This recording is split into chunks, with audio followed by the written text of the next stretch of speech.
आप सभी के बीच में हूं और आज फिर से मैं आपके बीच लॉकडाउन की कहानियों के साथ हूं, जिसमें सिर्फ राजनीतिक योगदान से ही देश चलने की प्रवृत्ति आ गई है। करदाता, बिजनेसमैन, स्कूल, कॉलेज, यानी जो भी शिक्षालय है, चिकित्सालय है, इन सभी को बंद करके जो नई कवायद शुरू की गई है वह है राजनीति। भारत में राजनीति के अलावा कुछ भी नज़र नहीं आती है और राजनीति का खेल एक ऐसी परिपाटियों में बंद कर रहा गया है जो कि बदलने का नाम नहीं ले रहा है। आपको मैं याद दिला दूं कि 21 जनवरी को 2022 को यानी कि 10 दिन पहले आज जनवरी खत्म हो रहा है और 10 से 11 10वां दिन है आज, और लॉकडाउन पुनः एक्सटेंड किया गया था और 6 फरवरी तक लॉकडाउन है, जिसमें प्रमुखता से कही गई थी कि मैं बता दूं आपको कि क्या क्या पाबंदियां रहेंगी। जैसे स्कूल, रेस्टोरेंट वगैरह कुछ भी नहीं खुलेगा, नाइट कर्फ्यू रहेगा, स्कूल, कॉलेज से लेकर के मंदिर, शादी विवाह से लेकर के सभी प्रकार के चीज़ें बंद रहेंगी। जैसे जनता दरबार मुख्यमंत्री जी लगाते थे वह भी बंद रहेगा।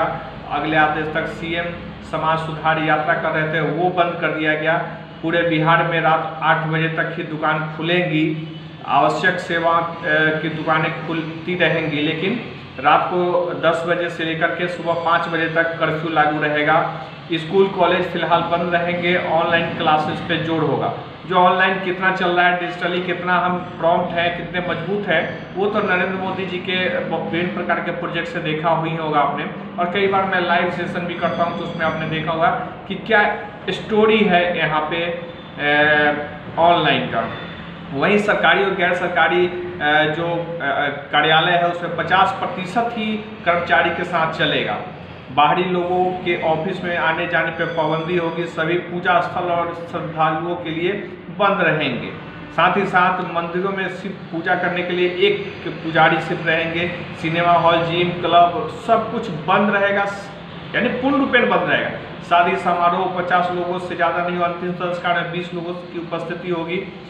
इसी प्रकार से बहुत सारे गाइडलाइन लगातार हमने देखा, सुना, समझा। चलिए, मैं एक दिन और भी मैं इस संबंध में कई वीडियो बनाया था, आपको दिखाया भी था, भेजा भी था।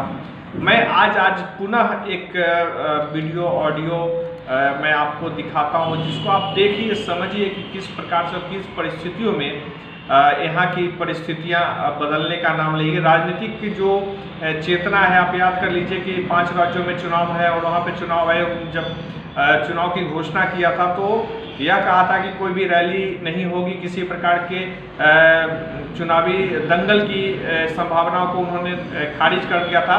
लेकिन वह सर्वविदित था कि चुनाव में अगर राजनेता को, यानी नरेंद्र मोदी को बोलने का और उनकी टीम को बोलने का मौका ना दिया जाए तो कैसे होगा। बड़ी विडंबना है। चुनाव के अलावा इस देश में कुछ भी नहीं चल रहा है, जिसकी परिधि और परिस्थिति सामने स्पष्ट आपको नजर आ रही है। अब चलिए, आज मैं पुनः दिखाता हूं जो एनडीए के गठबंधन में है और एनडीए के अधीन ही प्रधानमंत्री नरेंद्र मोदी के कहने पर ही लोगों ने उनकी हाथ को मजबूत करने का काम करते हुए लोजपा से बनी सांसद बीना देवी को लोगों ने जिताया वैशाली से। और आज वैशाली लोकसभा से, जिसमें एक विधानसभा वैशाली का है और 5 विधानसभा मुजफ्फरपुर जिले का होता है।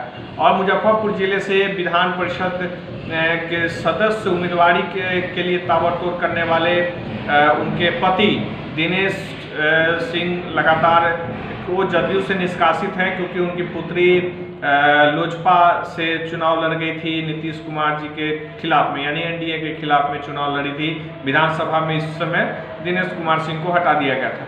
लेकिन अब आप देखेंगे कि उनके साथ 2-3 बार मंत्री रहे, विधान सभा के सदस्य रहे लोग जो जदयू में वर्तमान में है, वो उनके साथ मार्केटिंग करते हैं। आपको मैं पोस्टर भी लगातार दिखा रहा हूँ कि ये विधायक सांसद है, माननीय सांसद है, जिनका पोस्टर मैं लगातार फोटो आपको दिखा रहा हूँ। ये संसद के या कानून व्यवस्थाओं को जिसको पालन करने की जिम्मेवारी दी गई है, उस आदेश को नहीं मानते हुए लगातार रैली, लगातार जो अपने चुनावी दंगल की तैयारी है उसको कर रहे हैं। जैसी सूचना मिली कि उनको दिनेश कुमार सिंह को, जो विधान पार्षद के सदस्य भी हैं मुजफ्फरपुर से, उनको जदयू जल्दी ले सकती है, क्योंकि पूंजी का खेल है, पूंजीवादी राजनीति का दौर चल रहा है। तो आप समझ के देख लीजिए कि ये दौर को मजबूत करने के लिए काम शुरू हो गया है। और नीतीश कुमार जी के नेतृत्व में जो सरकार चल रही है उसमें पुलिसिंग व्यवस्था आप देख लीजिए कि क्या है। सिर्फ आम आदमी को मास्क के नाम पे, तो विभिन्न प्रकार के प्रोपेगेंडे के नाम पे वसूली धंधा, यानी लोगों को तोड़ने का काम किया जाता है, लोगों को बदनाम बर्बाद करने का काम किया जाता है, अपराधी बनाने की प्रवृत्ति पुलिस के माध्यम से की जाती है। लेकिन वही ये सांसद इस प्रकार के लगातार रैली कर रहे हैं, चुनाव कर रहे हैं, फेसबुक पे पोस्ट कर रहे हैं, पेपरों में उनकी पूरी कुंडली छप रही है, लेकिन कोई बोलने वाला नहीं है। यानी कि आम आदमी के ऊपर ही सिर्फ कानून लागू है। ये सांसद जो हैं उनके ऊपर कानून, या सांसद खुद कानून नहीं मान रहे हैं, इसके लिए उनको कोई गम नहीं है। और भारत के संविधान में किसी प्रकार का प्रावधान भी नहीं है कि ये सांसद अगर कानून न माने तो उनके से कुछ कानूनी कार्रवाई हो सके। याद कर लीजिए, प्रधानमंत्री ही झूठ बोलते हैं, रैलियों में जाते हैं, चुनाव करते हैं, और चुनाव में उनको कोरोना कोविड के गाइडलाइन की जरूरत नहीं होती है। लेकिन मन की बात, दिल की बात, फालतू की जितनी बातें होती है उसमें लोगों को, आम आदमी को डराते हैं और लोगों को यह बताते हैं कि देश की चिंता हमें है। यह 420 फ्रॉडगिरी का एक नया खेल है।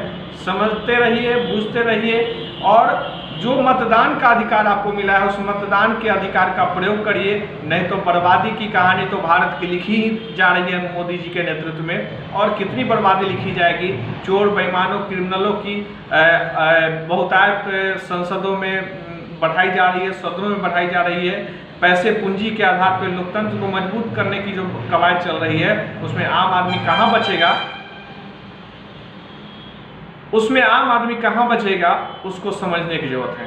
तो ध्यान रखिए, अपना ख्याल रखिए, सुरक्षित रहिए, और कोशिश करिए कि एक बेहतर राष्ट्र बनाने के लिए हम अपनी जो कदम है उसको सकारात्मक रखें, और देश निर्माण में अपनी भूमिकाओं को लेकर के हम सतर्क भी रहें। आप सभी का शुक्रिया और धन्यवाद। इससे संबंधित जो भी आपको टिप्पणी करनी हो, कोई संदेश देना हो, तो जरूर आप संदेश भेजिए। शुक्रिया, बहुत बहुत धन्यवाद।